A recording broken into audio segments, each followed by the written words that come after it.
No matter what the topic, every single person shares one thing in common. It's what no one wants to talk about. Many of us have a secret part of ourselves that we feel we can't share, whether we're hiding a small quirk or a large secret identity.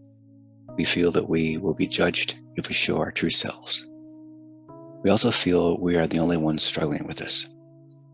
I can't even begin to describe the weight that most of us carry around inside.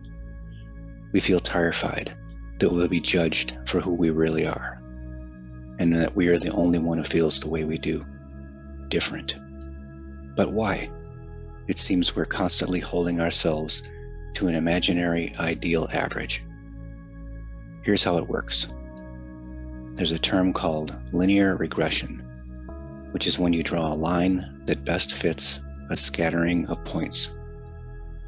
An example to demonstrate might be X equals amount of exercise per day in number of minutes. Y equals weight in pounds. Each dot represents a person. A linear regression would draw a line of best fit to show an average of exercise in minutes per day by weight. This line is supposed to help us see trends, but here's the problem. It's only an average. Out of the 75 dots on a graph, only 4 actually fall on the best fit line. This leaves 71 people out of the average. So even though the average is helpful to see trends, if you are not on the average, it leaves you feeling different. Let's look at this with a number of different traits. Every day, all day, we are thinking about who we are. There's an infinite number of things about us that may bother us, distract us, keep us from experiencing the present moment. We're also thinking about who we are compared to others. For example, let's say we have a chart of annual income at each age. X equals age in years, Y equals annual income in dollars. Each dot represents a person. In this example, as we get older, people tend to make more money. And when we look around at our friends or income averages online, we only see one number for our age group. But again, only 4 dots in the line actually hit that average. Everyone else is below or above the line. So what happens when you are not on the line? We're constantly trying to figure out, where is the average line? Am I below it or am I above it? Can I get closer? The problem is that the line of averages is not real, in the sense that most people are not on it. It's an average of the total, but it's not where most people actually are. We end up feeling less than or better than someone else. We end up trying to move towards or pretend to be close to something that doesn't exist. We end up comparing ourselves to an imaginary average.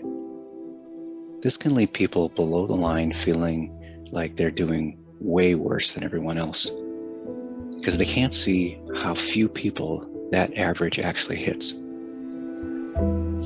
And it might leave people above the line feeling better than others, because they feel special or above average. Neither are particularly good for building relationships or self-esteem.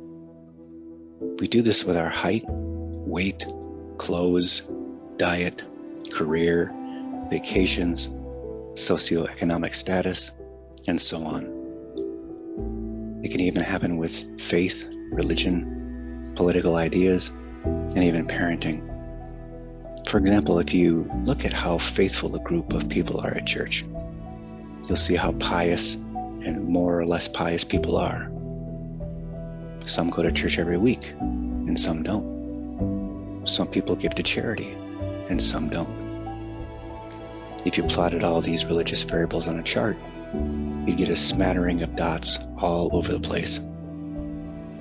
The average might be 1 church visit per month. Charitable donations might average $200 a year. Anyone who goes to church less is going to feel bad and probably try to hide that fact. Anyone who goes more will feel more righteous and better off. They might even take it upon themselves to proselytize or preach to others the importance of going to church. If you're lucky, you figure out that you are not average. The important thing to do here is love that part of yourself and find people who will also love you for it. It's okay to be an outlier. It's okay to be weird and different.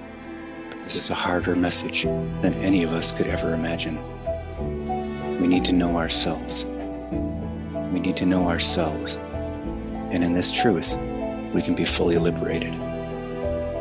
Everyone at a young age pretends to know. But most of us outgrow naive and insecure thinking. It can be very difficult to know who we really are, though, before we can even begin to fight for who we are. Some people never get it right, and that's unfortunate.